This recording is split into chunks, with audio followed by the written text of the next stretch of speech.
আগামীকাল শিপার স্মৃতি মনসুর এবং গাকটিয়া টাইটান্স এ গ্রুপ থেকে খেলবে।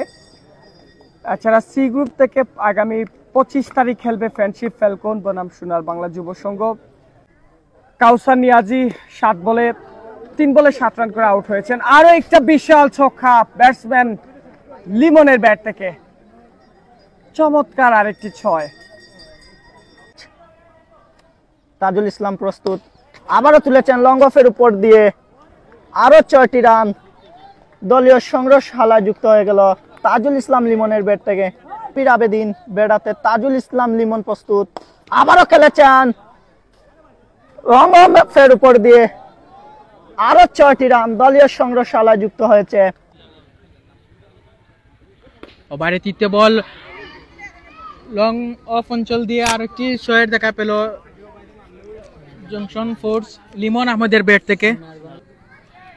ওভারে 3য় বল, আবারও সজুরে ব্যাট চালিয়েছেন কিন্তু আবারও ছক্কার লং অফ অঞ্চল দিয়ে আবার একটি বিশাল একটি ছক্কার দেখা পেল সোনার বাংলা ক্রিকেট একাদশ।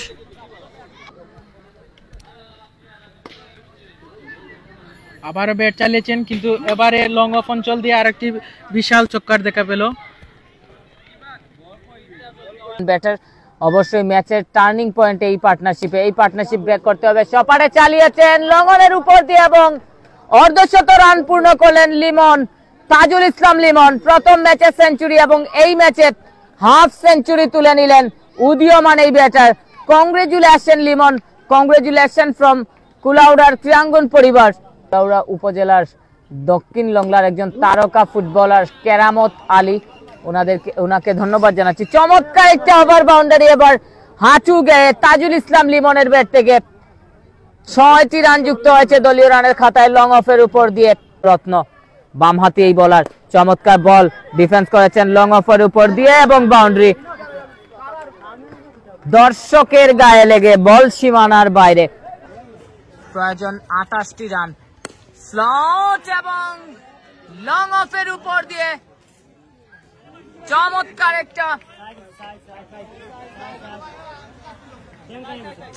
একটা ওভার বাউন্ডারি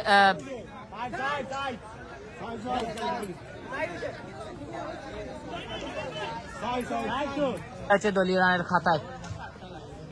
আবারও চালিয়েছেন এবার Limon, Tajul Islam Limon. He is on fire today.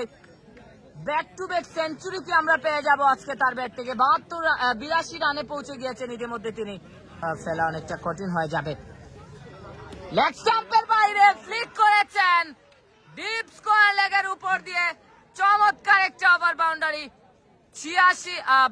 88 রানে পৌঁছে গিয়েছেন তাজুল ইসলাম লিমন। দলীয় সংগ্রহ 190। শায়েক আহমেদ পাবেন, কিন্তু শায়েক আহমেদ কিন্তু এই ব্যাটসম্যানকে চ্যালেঞ্জিং এর মাধ্যমে দলে যুক্ত করেছিলেন, চ্যালেঞ্জের মাধ্যমে একাদশে এনেছিলেন এবং এই লিমনই কিন্তু প্রথম ম্যাচে সেঞ্চুরি হাঁকিয়েছেন। আজকের ম্যাচে 94 রানের একটা ইনিংস কিন্তু তিনি খেলেছেন।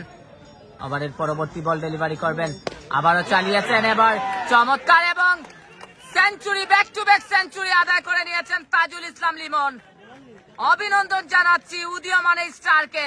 সেজদা করে কিন্তু সৃষ্টিকর্তার নিকট কিন্তু তিনি কৃতজ্ঞতা প্রকাশ করলেন। Back to back century summer barley premier cricket league season 11 পরপর 2 ম্যাচে 2টা সেঞ্চুরি উদীয়মান এই ব্যাটসম্যানের। রানে পৌঁছে গিয়েছে, হাতে রয়েছে আর মাত্র 15টি রান সংগ্রহ করতে হবে। এই যে ম্যাচটা, এই ম্যাচ সম্বন্ধে আপনি কি বলবেন? প্রথমে আর্লি 3টা উইকেট 25 রানে হারিয়েছিল, এবার 200 ইতিমধ্যে আরো একটা রান বাউন্ডারি অর্থাৎ 4টি রান যুক্ত হয়েছে, মোট 209 রানে পৌঁছেছে। এই ম্যাচ সম্বন্ধে তাদেরকে জয়লাভ করতে হলে একেবারে সহজ একটি ম্যাচের দিকে অগ্রসর হচ্ছে আমরা দেখতে পাচ্ছি সোনার বাংলা যুব সংঘ। প্রত্যন্তরে সহজ জয়টি এনে দেওয়ার পিছনে যে ব্যাটারের সবচেয়ে বেশি ভূমিকা রয়েছে সেই উদীয়মান ক্রিকেটার এবং যিনি তার অভিষেক ম্যাচে সেঞ্চুরি করেছিলেন, আজকে ব্যাক টু ব্যাক সেঞ্চুরি করেছেন। অভিনন্দন আমার পক্ষ থেকে লিমনের জন্য 2000 টাকা অসংখ্য ধন্যবাদ জানাচ্ছি সালে ভাইকে। সোনার বাংলা যুব সংঘের অন্যতম কর্ণধার এবং ফারহানের বড় ভাই সালে ভাই লিখেছেন, অসংখ্য ধন্যবাদ জানাচ্ছি সালে ভাইকে। এখানে 1 রান লাগে জয়লাভ করতে হলে 1টি রান, সেই সাথে কিন্তু 6টি রান আদায় করে নিয়েছেন, সেই সাথে জয়লাভ করেছে আজকের ম্যাচে ডু অর ডাই ম্যাচে কিন্তু জয়লাভ করে গ্রুপে টিকে থাকার লড়াইয়ে টিকে থাকলো সোনার বাংলা যুব সংঘ। পক্ষান্তরে এই টুর্নামেন্ট থেকে ছিটকে গিয়েছে